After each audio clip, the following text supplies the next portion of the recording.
দেখুন বন্ধু, এই যে আজ একটা বাৎসরিক কাজে এসেছি বলরামপুর। সেই ভদ্রলোকের নাম পঙ্কজ বিশ্বাস।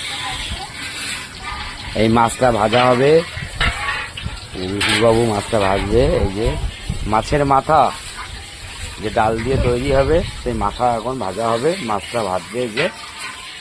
এই যে কাঠের চালে রান্না হচ্ছে, দেখবেন কি সুস্বাদু হয়, খুব ভালো সুস্বাদু হবে। এই যে শুক্তোর মাল ভাজা আছে, এবার এই যে আলুটা, ইঁচড়ের আলুটা ভাজা আছে। এই যে চিংড়ি, 200 লোকের আয়োজন তো, আমি ছোট বড় সব রকম কাজই করি, ছোট কাজও করি, বড় কাজও করি। এই যে ইঁচড়টা সেদ্ধ করা আছে, কাঁচা ইঁচড় কষিয়ে করব আমরা, সেদ্ধ ইঁচড়। হ্যাঁ, এই যে মুদিখানার বাজার। এই যে আমাদের ম্যাঙ্গো জেলি হয়ে গেছে, খুব সুন্দর হয়েছে, দেখুন।